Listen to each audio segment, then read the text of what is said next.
Bueno, vamos a tomar lectura del capítulo 6, Nehemías capítulo 6. No sé si ya lo han podido leer, pero es, como dije el miércoles pasado, tanto el 5 y el 6 es bisagra para lo que va a venir como desenlace ya del libro, ¿no?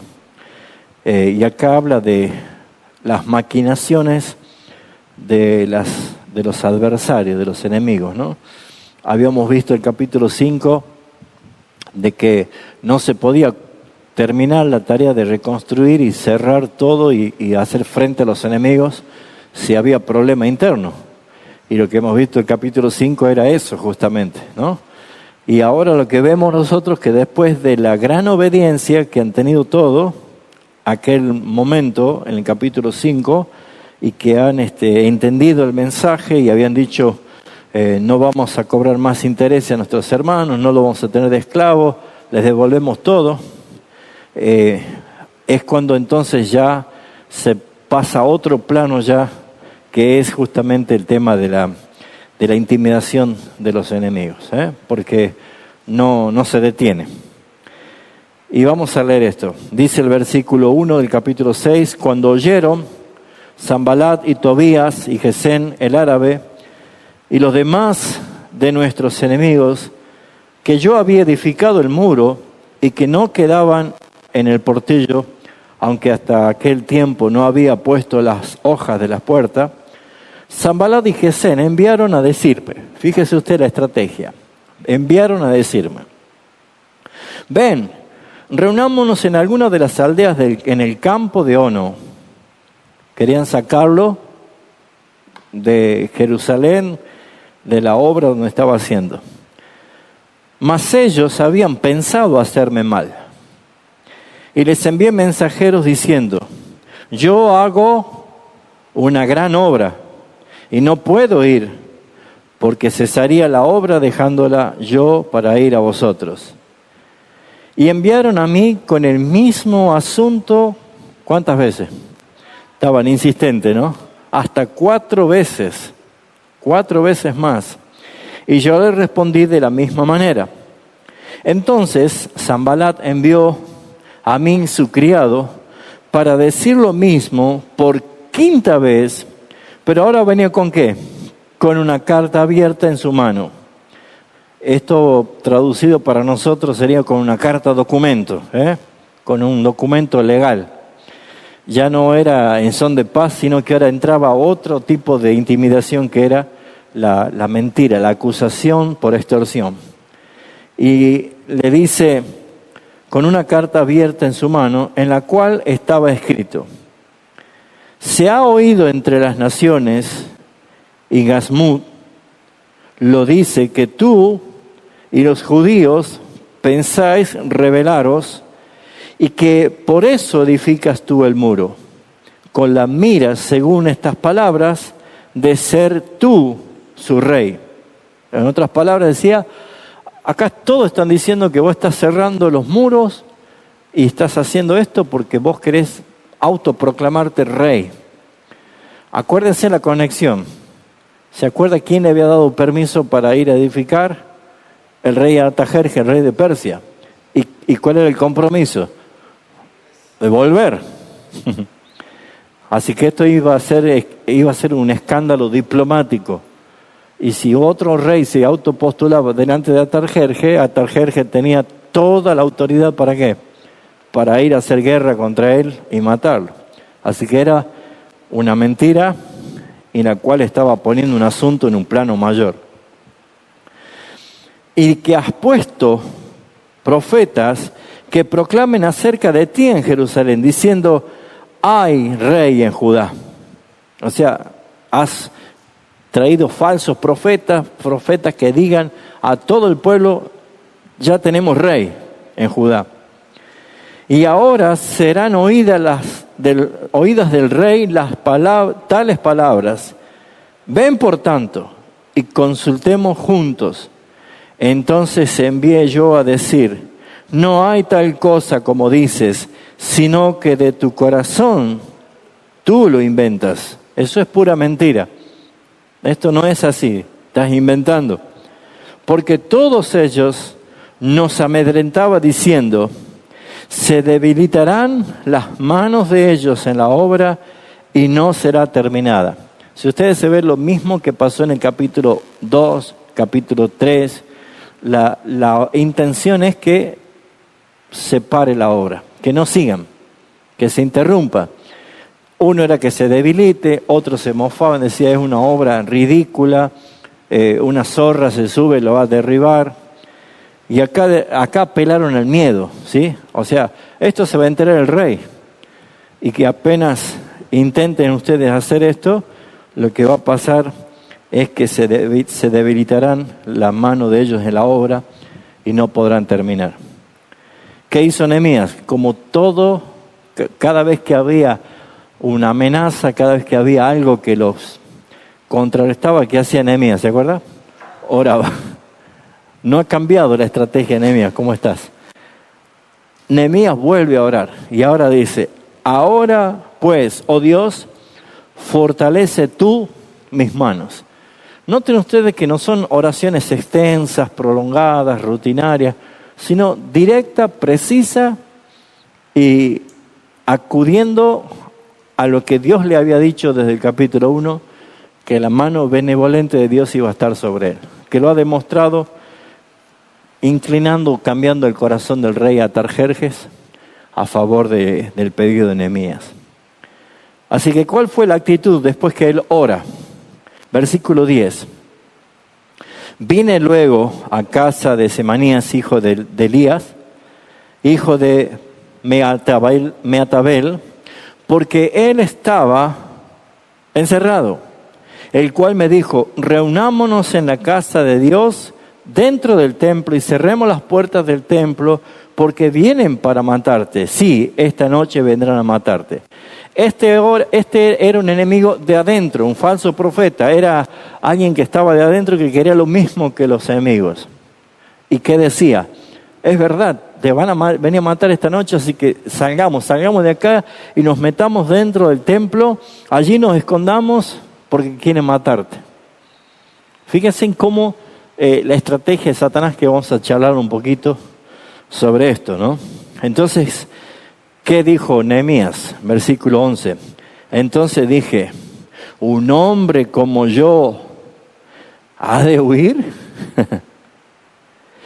¿Y quién que fuera como yo entraría al templo para salvarse la vida? No entraré. Y entendí que Dios no lo había enviado, sino que hablaba aquella profecía contra mí, porque Tobías y Sanballat, ¿qué ha pasado?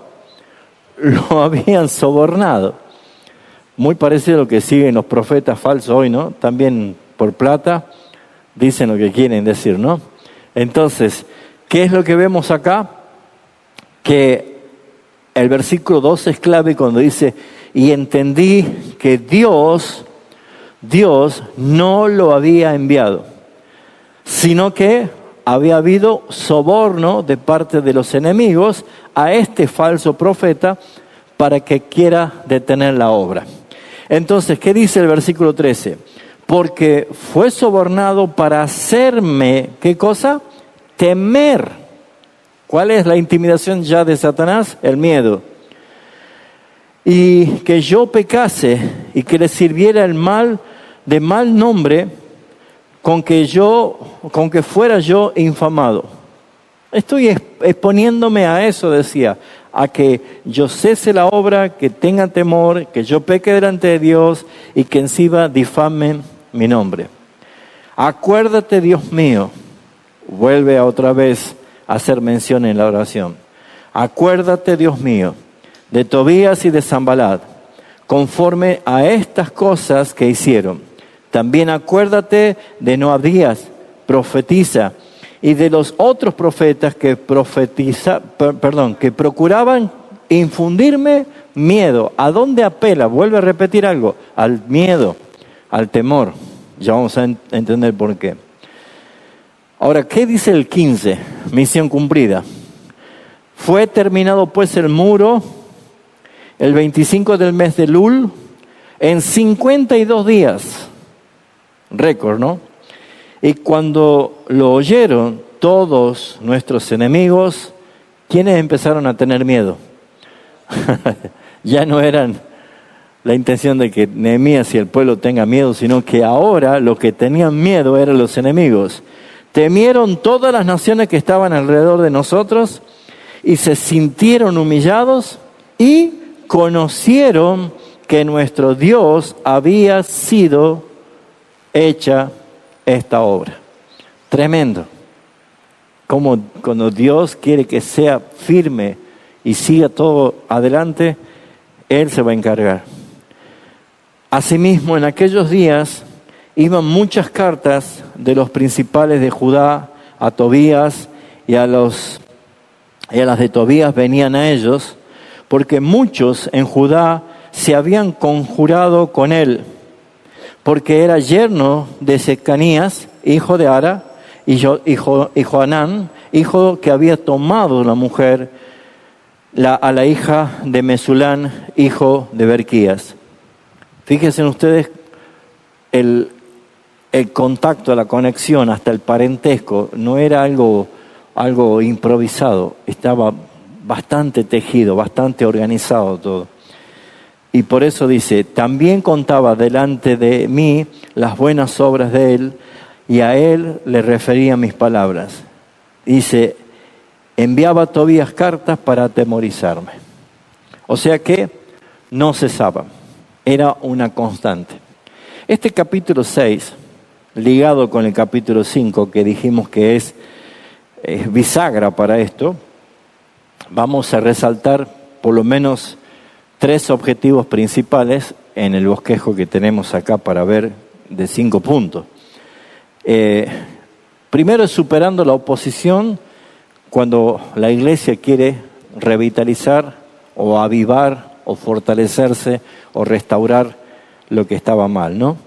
Entonces el objetivo de esta clase hoy es identificar las tácticas de oposición que se levantan de los enemigos cuando queremos revitalizar la iglesia.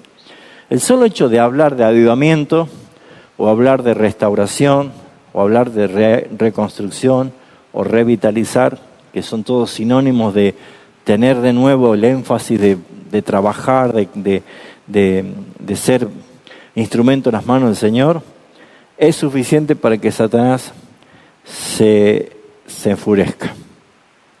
Y creo que alguna vez lo dije, que si nosotros vamos caminando y nunca nos cruzamos con Satanás, es porque probablemente vamos de la mano de él, ¿no? Entonces es importante entender que a veces la oposición y la intimidación de los enemigos es la mejor señal que podemos tener. Es lo mejor que nos puede pasar. No por el hecho de decir queremos sufrir, queremos padecer, sino por una causa, la causa del reino de Jesucristo. Así que el primer objetivo es identificar las tácticas de oposición contra la iglesia.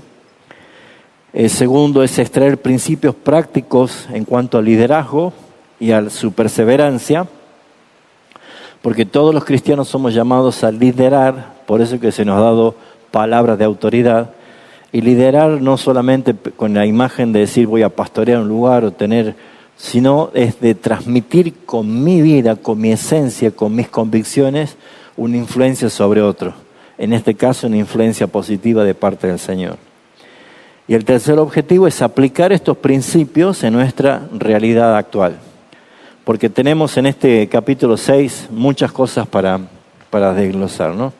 Entonces, la primera pregunta, como para iniciar la charla en esta noche, es ¿cuáles son los mayores obstáculos que enfrenta una iglesia cuando busca renovarse o tener un crecimiento espiritual o una revitalización? ¿Cuáles son los principales o los mayores obstáculos que empiezan a venir? Porque es donde nosotros empezamos a ver que estos obstáculos que se presentan, tenemos que empezar a ver por qué de pronto hay problemas, hay oposición, hay persecución, hay intimidación. ¿Por qué? Si estábamos bien. Bueno, recordemos, Jerusalén estaba en ruinas. Y eso para los imperios enemigos, los reinos enemigos, era un negocio, era lo mejor que le podía pasar. Que no tengan contención, que no tengan protección, que no tenga los muros que marquen los límites y la defensa, que el sacerdocio esté debilitado porque no hay ningún tipo de adoración ni sacrificio. Exactamente. Exactamente. Totalmente, totalmente.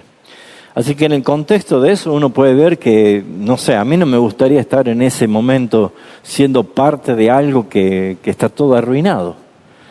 Entonces Dios vio el problema en Jerusalén y no trajo la solución de Jerusalén. ¿La trajo de dónde? De Persia, a Nehemías. ¿No le suena algo parecido de que estamos tan mal en este mundo que la solución no vino del mundo, sino que vino del reino de los cielos? Es exactamente igual. Vino Nehemías con la idea de la reconstrucción, con la idea de la restauración y de reconstruir todo lo que estaba mal. Y por eso es que nosotros vemos que en este capítulo ya era una seria amenaza para los enemigos, porque el muro estaba prácticamente cerrándose.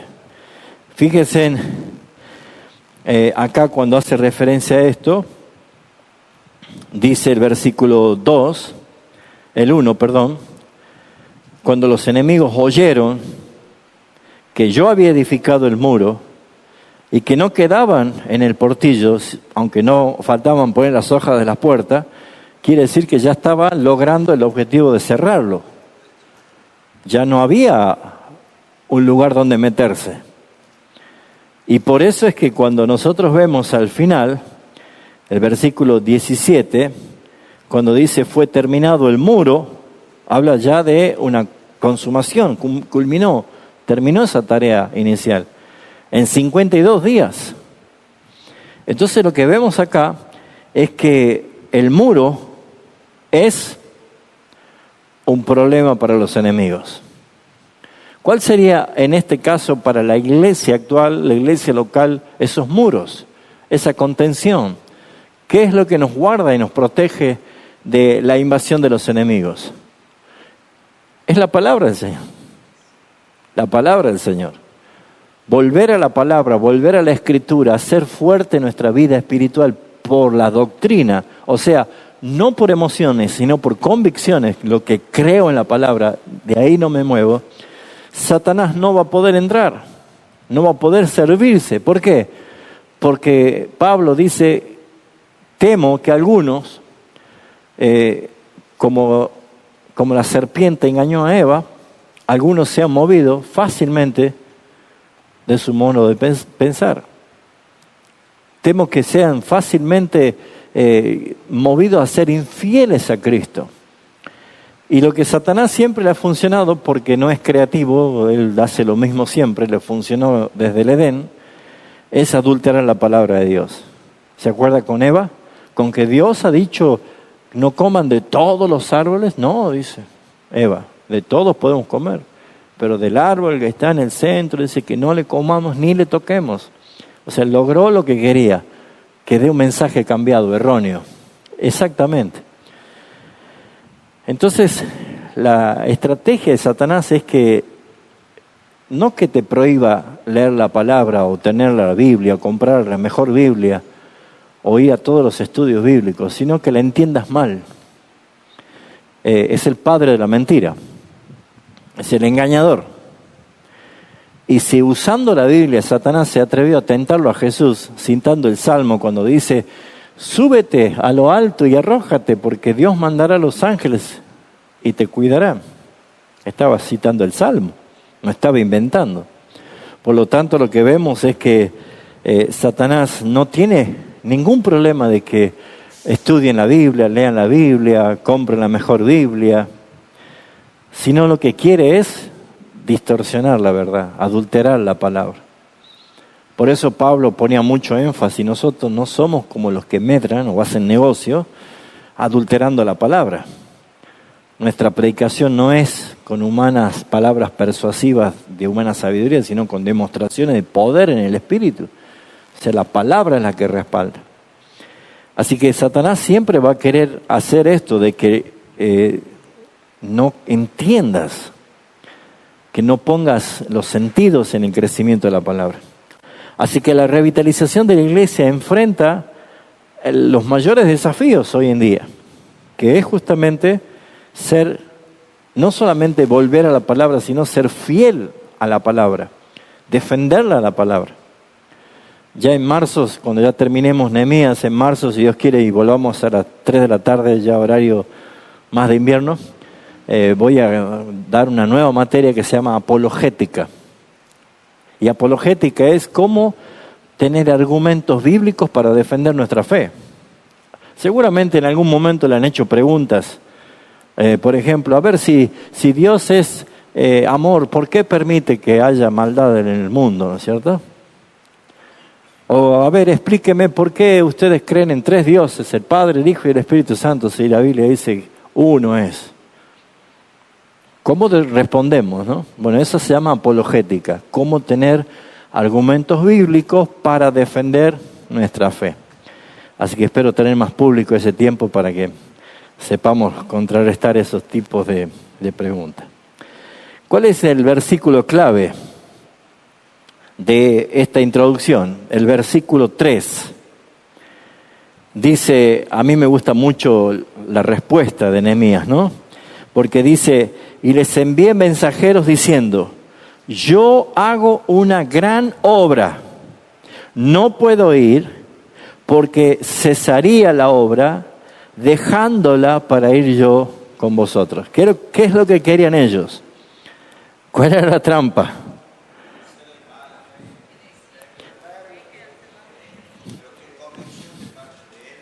Vos hace poco has estado haciendo de albañil. ¿Qué pasa si te sacan horas de ahí, te llevan, vamos a ver un partido allí en Campo Norte? No vas a terminar. Eso se llama distracción. Pero no, tenés que venir, vamos a tal lugar, vamos a pescar, te están sacando de lo que vos estás haciendo. Y Nehemías primero pone énfasis en que lo que Dios le ha encomendado es una gran obra. Todo lo que Dios nos encarga a nosotros es una gran obra, nunca la minimices. Nunca digas, bueno, después sigo, vamos. No, ese es el error, porque la intención de Satanás, antes de que venga la amenaza de muerte, primero es la distracción, es sacarte. Y la distracción es el enemigo más grande de la iglesia. Cuando quiere revitalizarse, cuando quiere enfocarse, cuando quiere restaurar los muros. Porque, ¿qué vemos nosotros? Sanbalat y los aliados invitan gentilmente a Nehemías a dialogar, a charlar. ¿Sí? Qué lindo cuando te dicen, vamos a tomar un café, vamos a tomar un cafecito y charlamos. Pero aquí no. Vamos a alguna aldea de allá de, no sé, de Ampimpa, lo más lejos posible, sacándote del plano. Porque como dice acá en el versículo 2 al final, dice, ven, reunámonos en alguna de las aldeas en el campo de Ono. O sea, lejos. Lo querían sacar lejos. Bueno, ¿saben que hoy en día Satanás tiene estrategias de distracción y no hace falta que nos vayamos lejos físicamente? Es más, Dios dice, este pueblo con sus labios me honra, pero su corazón está en los campos de Ono, lejos de mí. Satanás lo ha logrado a través de no enfocarnos en la obra del Señor. Cuando yo digo, bueno, voy a la iglesia, pero lo hago de una forma ritualista, no convencido a qué voy. Estoy en la reunión y estoy mirando el celular, mirando la hora, me quedo con el pensamiento, ¿a dónde andaré? Y no estoy escuchando absolutamente nada. Eso se llama un corazón lejos. Estoy acá presente, pero su corazón está lejos. Y cuando nosotros decimos, vamos a ir a escuchar el sermón o la enseñanza en YouTube, nos ponemos todo, pero al minuto y medio ya están. Y el televisor. ¿Por qué? Porque Satanás gobierna un mundo que conspira permanentemente en la distracción para sacarnos del plano de lo importante. Por eso es que ustedes van a ver acá que cuando la iglesia busca revitalizarse, surgen distracciones. Ahí puse algunas cositas, ¿no? Por ejemplo, nos llama los enemigos a dialogar. Y un principio es: no te pongas a dialogar con adversarios porque te van a distraer. La intención justamente es distraerte. Es distraerte. Otra cosa, por ejemplo, como iglesia uno puede caer en la trampa de Satanás, es entrar en conflicto innecesario. ¿Se da cuenta que a veces hemos roto relaciones con personas que amamos de años y hace años que no la vemos y ya no nos acordamos por qué no hemos peleado? Conflicto innecesario, tonteras como uno podría decir. ¿Cuántos conflictos que a veces son pequeños lo hacemos demasiado grandes? Y lo que hacen es sacarnos del plano lo que estamos encarando como iglesia y ocuparnos de asuntos pequeños. Por eso Jesús enseñaba en Mateo que cuando haya conflicto entre dos hermanos, no vayan directamente a la iglesia. Solucionen entre ustedes. Convencelo que está en pecado para que se arrepienta. Y si no, llama a dos o tres testigos y ayúdenlo. Y si persiste en pecar, bueno, entonces hablemos con la iglesia. Pero hay pasos. ¿Se acuerda del consejo de Jetro, el suegro de Moisés? Dice: no vas a aguantar, vas a desfallecer. No puedes estar desde la mañana hasta la noche atendiendo vos solo al pueblo. Tenés que escoger varones piadosos, prudentes, y le empieza a decir cosas. Y que ellos juzguen los asuntos menores y los que son más grandes y más difíciles que te lo traigan a vos. Entonces, lo que vemos acá es que los conflictos innecesarios muchas veces nos distraen y hacen detener la obra. Otras cosas son las actividades sin propósitos claros. Por ejemplo, estamos enfocándonos nosotros en ponernos tan firmes, revitalizados, tan aceitados en lo que tenemos que dar. ¿Para qué? Para ayudar a otros pastores, a otras iglesias, a otros hermanos que a lo mejor están muy debilitados, que ya quieren cerrar la iglesia, que no le encuentran el rumbo, que se sienten solos ministerialmente. Son nuestros hermanos. Necesitamos ayudarlos. Así que, ¿qué opinan si hacemos un recital y lo traemos a Rescate? ¿Tiene que ver? Bueno, a veces, si el camino y el proyecto es esto, ¿por qué hacemos nosotros actos o actividades que no tienen propósito sobre esto? Distracción. Hagamos un campeonato de fútbol.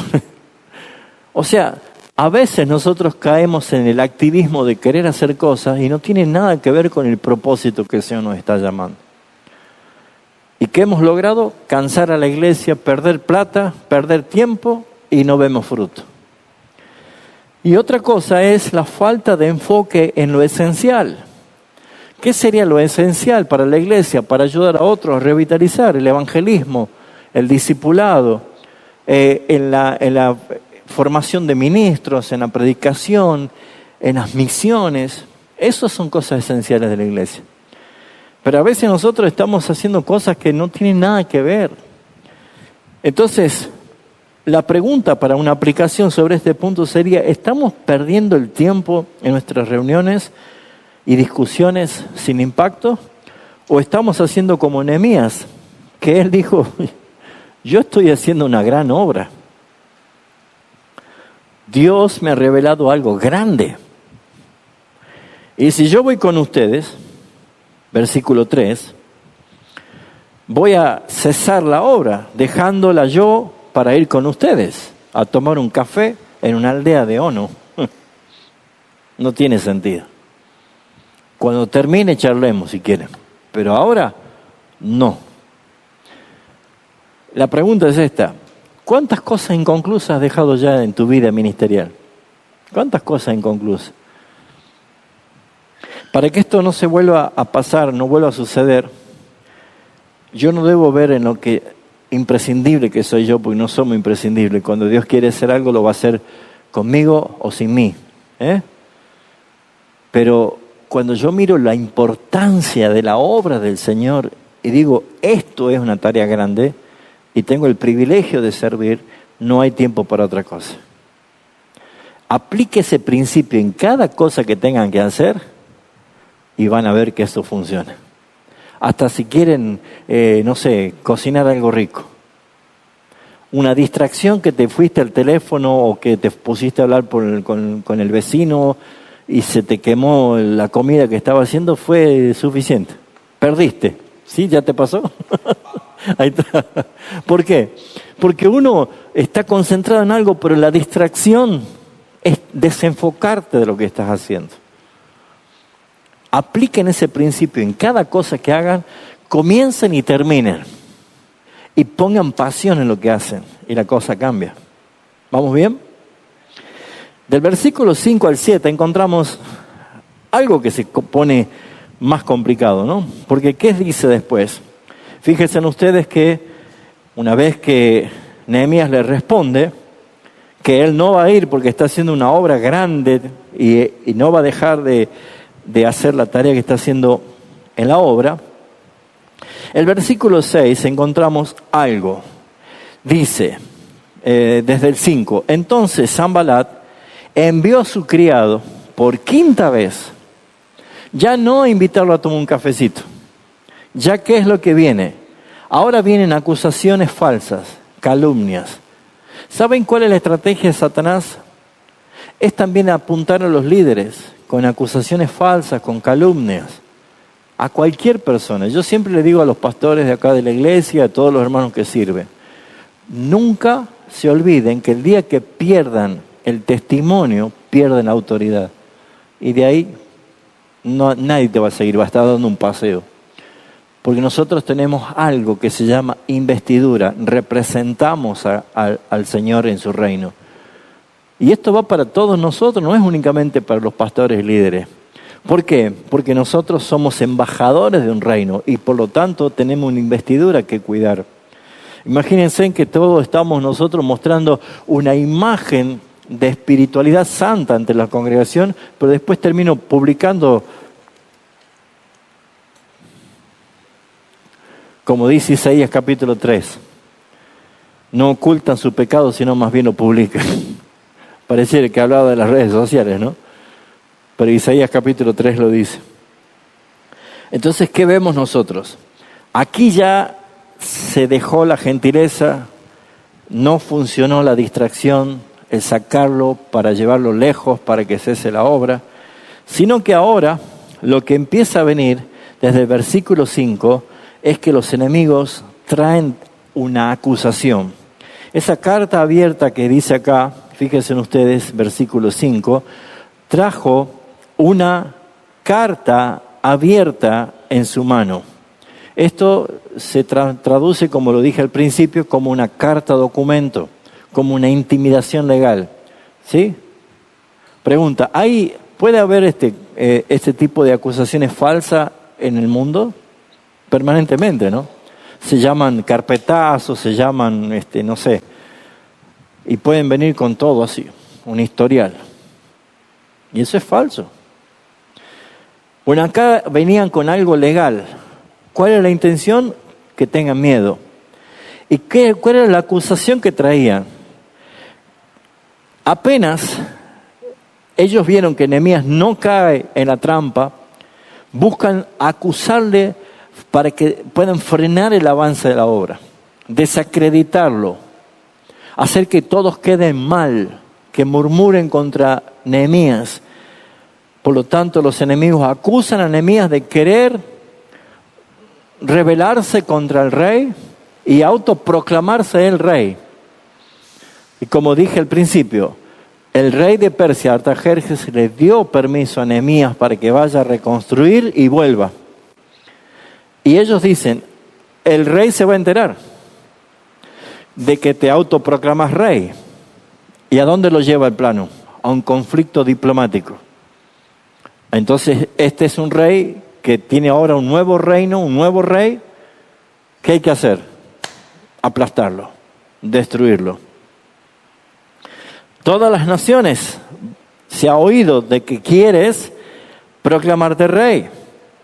Esta era la intención de cerrar con el muro que tú edificas para ser tú el rey. Y versículo 7 dice, y has puesto profetas que proclamen acerca de ti en Jerusalén diciendo, tenemos rey, ya tenemos un rey en Judá. Y ahora serán oídas del rey tales palabras. Ven, por tanto, y consultemos juntos. ¿Qué le están diciendo? Lo quería sacar como sea, pero diciendo, mira, ya están haciendo correr que vos te querés hacer proclamar el rey. Así que mejor vení con nosotros. ¿Qué principio encontramos en cuanto a una iglesia que quiere hacer cambios? Una iglesia que quiere revitalizarse, restaurarse, para servir eficazmente al Señor. Cuando hay cambios en una iglesia, no todos dentro de la iglesia están conformes, ¿sí o no? Porque algunos que están acostumbrados a la costumbre. Estamos bien así. Se oponen al cambio, no quieren cambiar. Algunos van a decir, nos estamos alejando de la tradición de que siempre hemos hecho esto. Ese es un problema. No todas las iglesias van a querer revitalizarse. No todas las iglesias van a querer reformarse o restaurar la relación con el Señor. Porque son muchos años de una costumbre, de una tradición. Y fíjense lo que dice el apóstol Pablo en Colosenses, capítulo 2.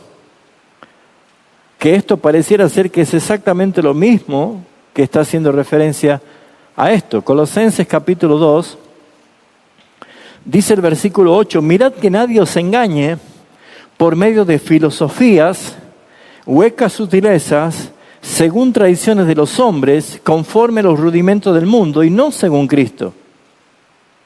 O sea, está diciendo, muchos se quieren quedar con esto, con filosofías, con huecas sutilezas, con tradiciones de hombres, con rudimentos del mundo y no según Cristo.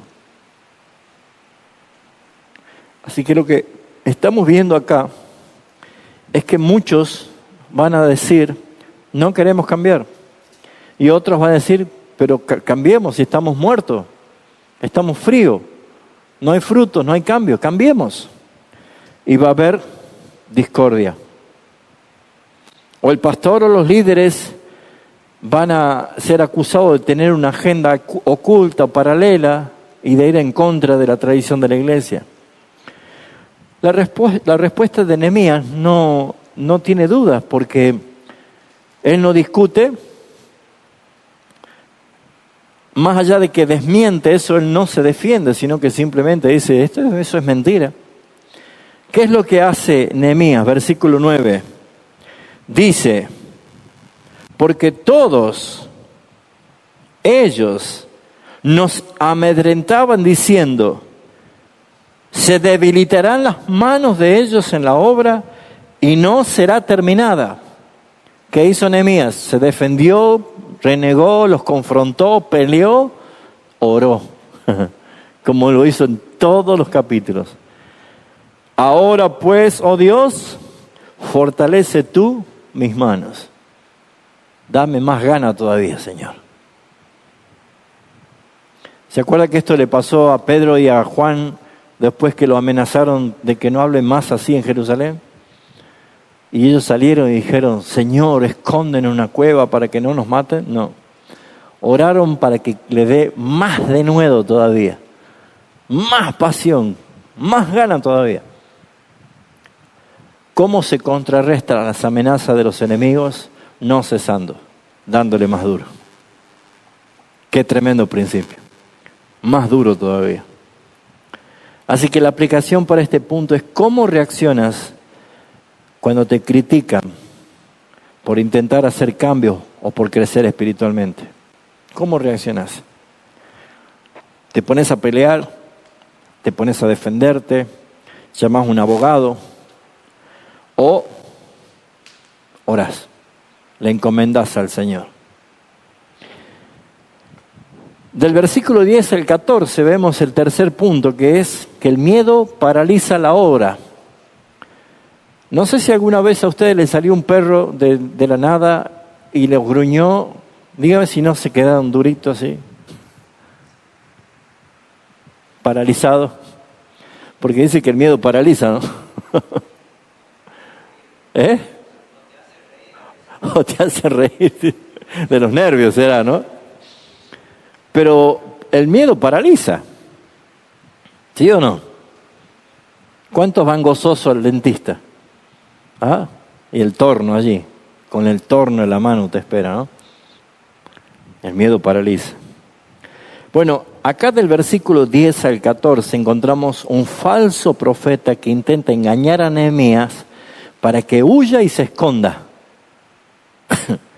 Y qué pena me da que tantos creyentes hoy en día le crean más a los falsos profetas que a la palabra de Dios.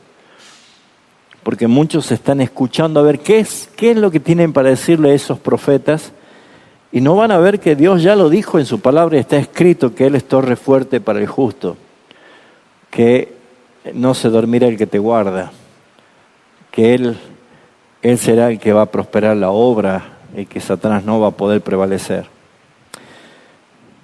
Acá vemos nosotros que este principio que señala estos versículos de 10 al 14 es que el miedo impide la revitalización, la restauración.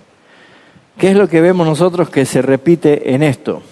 Porque viene justamente este falso profeta, porque estaba encerrado, y le dijo: reunámonos en la casa de Dios, dentro del templo, y cerremos las puertas del templo.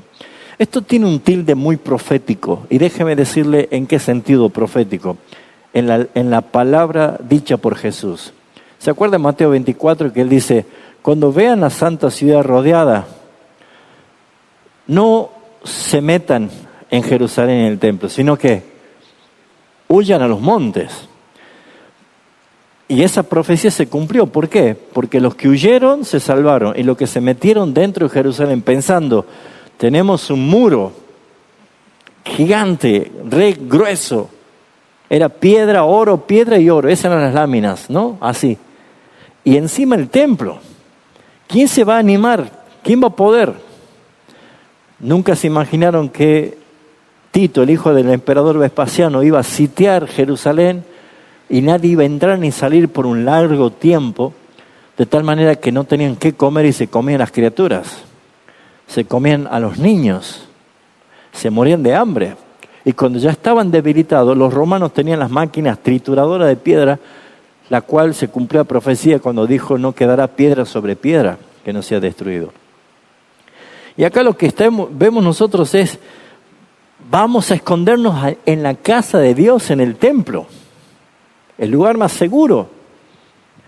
Fíjense ustedes: y cerremos las puertas del templo porque vienen para matarte. Sí, esta noche vendrán a matarte. ¿Cuál fue la respuesta de Nehemías? Qué importante ver cómo Nehemías, que había orado para fortalecer la mano de parte del Señor, vemos nosotros de que Nehemías no abraza el miedo.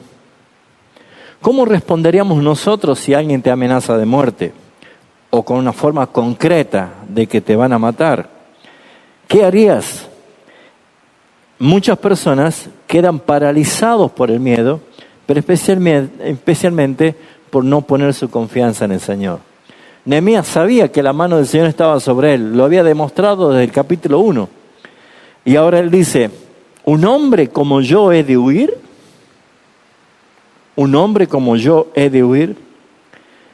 ¿Y quién que fuera como yo entraría al templo para salvarse la vida? No entraré. No entraré. Ese profeta que estaba intentando engañarlo para que se esconda, era muy ocultamente la intención de que: ya detente de edificar, ya no sigas reconstruyendo. O sea, todo lo que nosotros vemos son intentos ¿para qué? Para que no se lleve a cabo la misión que Dios había despertado en Nehemías, reconstruir Jerusalén. Y sí, hermanos, Tucumán y Argentina y el mundo, la iglesia necesita reconstruir la imagen de pueblo de Dios delante de un mundo. Porque demasiado Satanás se ha servido de las iglesias evangélicas y ha hecho estrago. Y Dios está despertando el corazón de muchas iglesias como Nehemías para brindar ayuda de reconstrucción. Pero siempre que esto suceda, van a venir las acechanzas de los enemigos.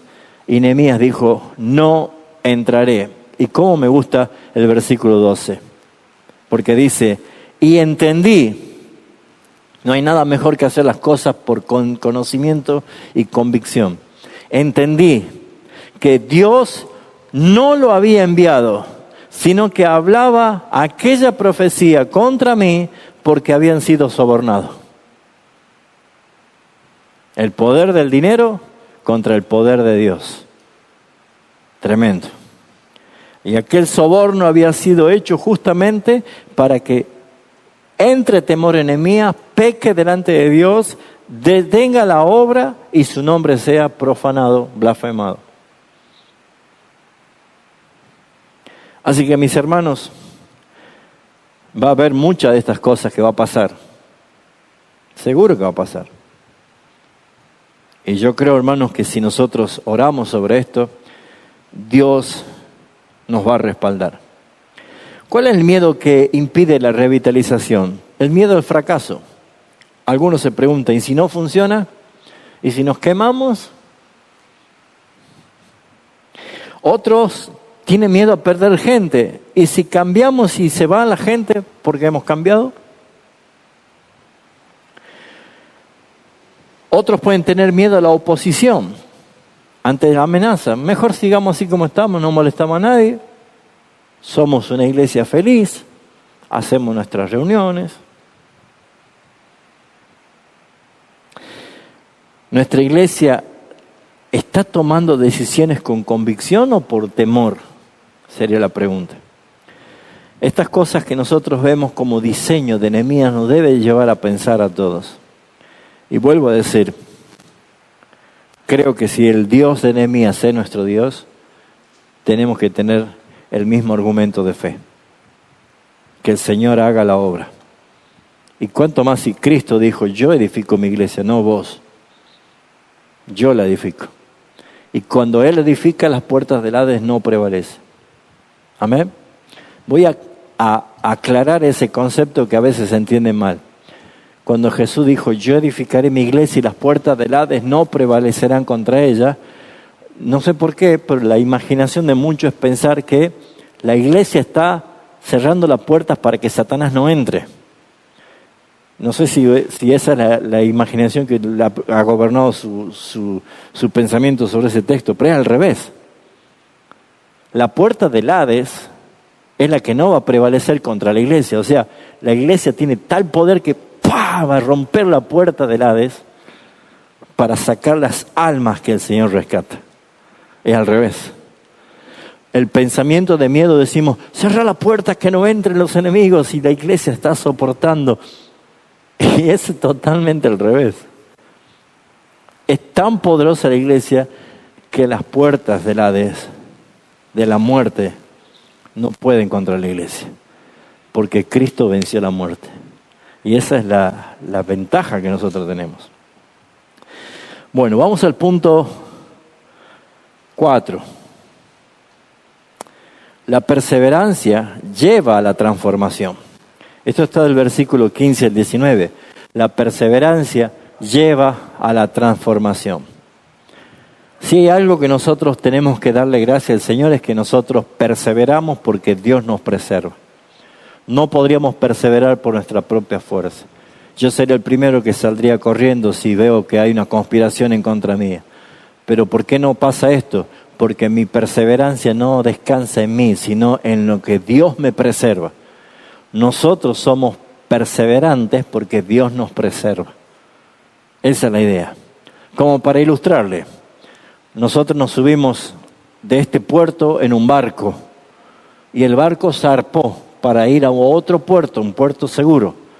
Y en medio de ese barco, en medio del océano, hay trueno, tempestades, hay viento. Y adentro del barco yo estoy contento, feliz, alabo, pero también me enojo, peco, me desprimo, me desilusiono, creo que yo no soy hijo de Dios. Y después vuelvo a decir, sí, estoy bien, me consagro. Y mientras todo eso me está pasando a mí, el barco sigue y llega al puerto seguro. Y cuando llegamos, dicen, listo, llegamos. Y todo lo que yo me pasó, que un día estaba bien, un día mal, un día me sentía en la gloria, otro día en el infierno, que Dios me amaba, que no me amaba, que todo eso nos pasa a nosotros. Eso es que nosotros perseveramos porque Dios nos preserva. Él dijo, Padre, a los que me diste, ninguno se ha perdido. Y yo le resucitaré el día postrero. Y en su oración dice, Señor, Padre, a todos los que me diste, yo quiero que donde yo estoy, ellos también estén para que vean mi gloria. Así que no importa si hoy estás arriba, abajo, deprimido, contento, eufórico, con dudas, con miedo, si estás en Cristo,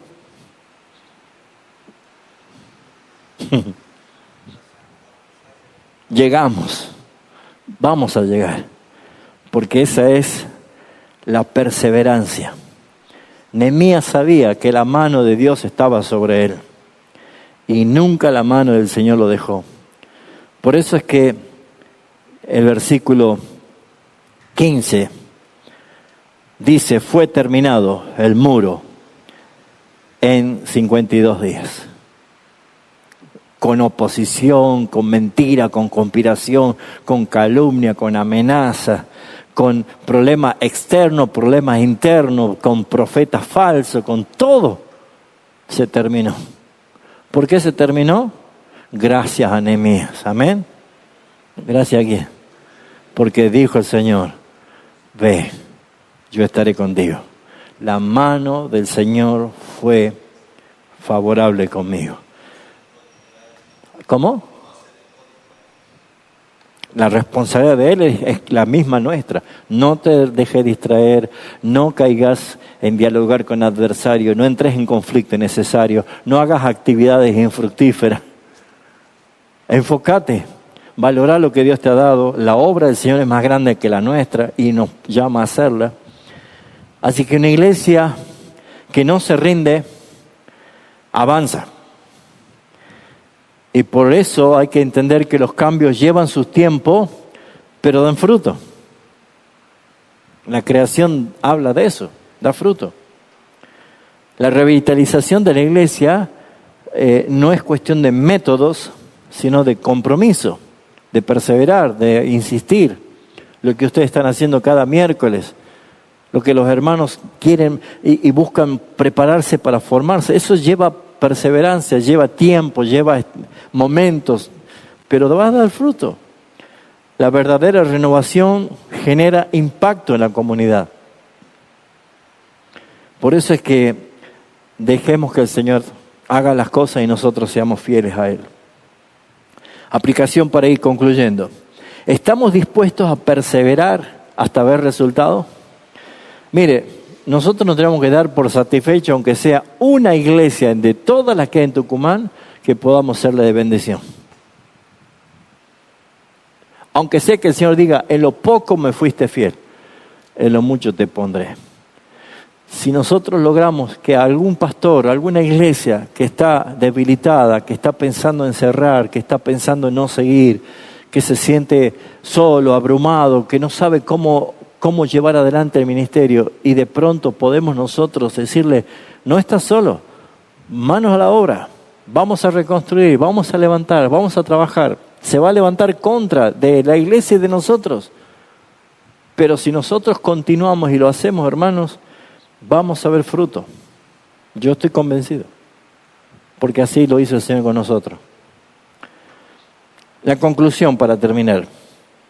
Nehemías enfrentó la distracción y no se dejó distraer.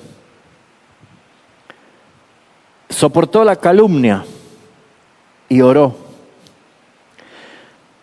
No dejó caer en las trampas del miedo. Suficientes motivos tenía para tener miedo. Pero él terminó la obra. Lo que viene después del capítulo 7 es maravilloso. Que es la parte que yo quiero llegar. La celebración. El llorar por la palabra. Hoy la iglesia está enfrentando lo mismo. La iglesia que quiere servir al Señor va a ser distraída. No tenga duda. Va a ser calumniada. Los pastores, los líderes van a ser calumniados. Van a ser amenazados con miedo, para que tengan miedo.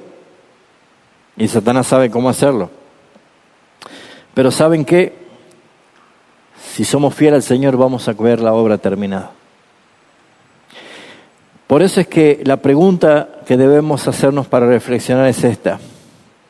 ¿Estamos enfocados en la misión o perdiendo el tiempo en la distracción? Y eso me gustaría que estén todos, obvio, ¿no? Pero empecemos por nosotros. Pregúntate, ¿estoy enfocado en la misión o estoy cayendo en la distracción? ¿Qué me consume el tiempo? ¿Nos afectan demasiado las críticas y los rumores? ¿Saben que el Señor soportó todo eso? Calumnias, rumores, difamaciones. Mentirosos, pagaban a mentirosos para hablar en contra del Señor. ¿Te afectan las críticas? ¿Te afectan las murmuraciones, la calumnia? Cuando te difamen, cuando te critiquen, cuando te calumnien, nunca te olvides que nosotros éramos peores que todo eso. Éramos pecadores que merecíamos el infierno. Y por gracia hemos sido perdonados. Por gracia hemos sido justificados. Por gracia hemos sido adoptados como hijos de Dios y no hay nada que nos separe ese amor. Así que, ¿qué te va a afectar? Amén. Pregúntate, ¿estoy dejando que el miedo me paralice? ¿Que el miedo me afecte?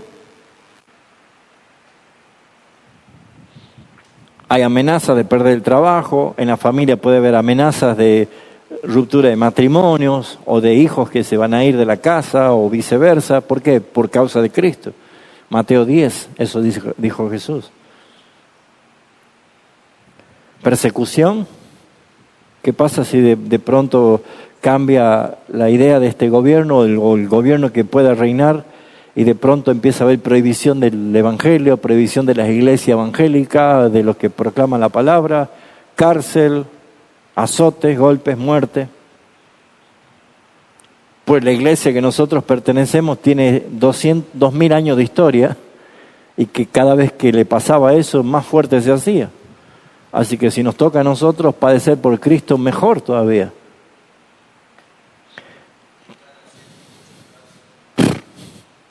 Están preparando más todavía. ¿Tenemos la perseverancia para ver resultados a largo plazo? ¿O queremos todo ya mismo, todo rápido? Hermanos, hay algo que me gusta resaltar, lo que encontramos en Hebreos capítulo 11, que es el capítulo de la fe.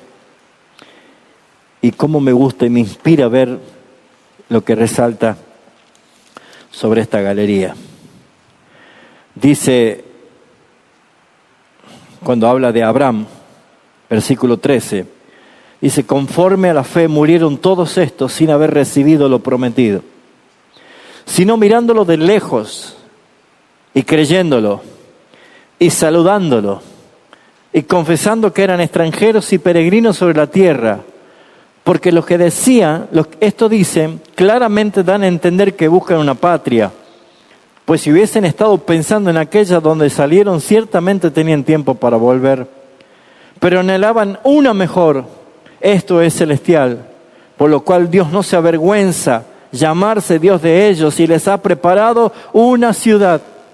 Qué hermoso. Esto nos lleva a nosotros a ver que cuando Dios ve en nosotros que no miramos el ahora, sino con la fe. Decimos, Señor, qué hermoso lo que vienes.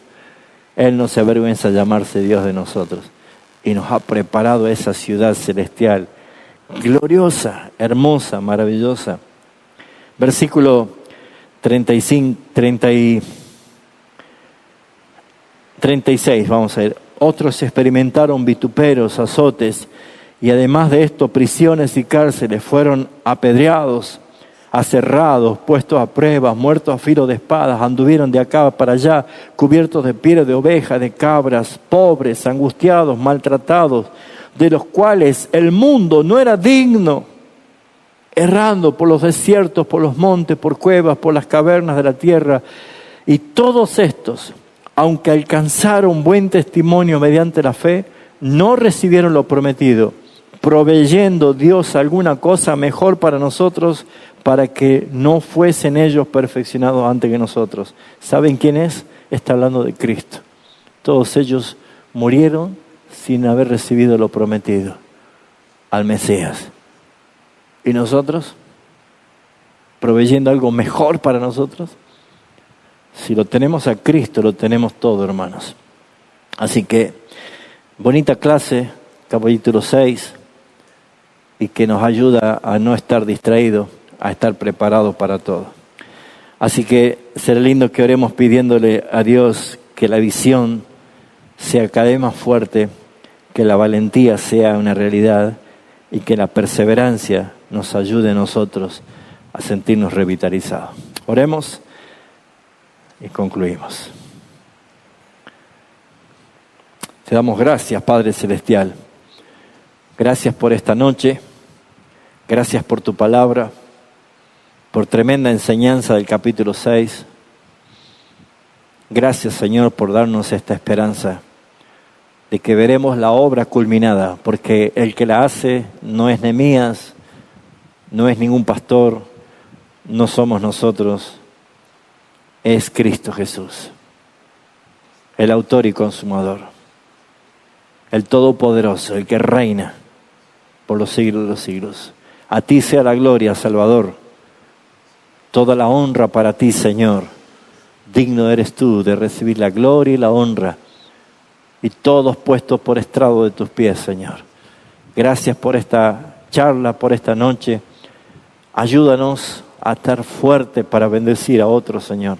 Fortalece la obra de nuestras manos y desbarata las intenciones de nuestros enemigos, y que podamos bendecir a muchos más para la gloria de tu nombre. En Cristo Jesús. Amén.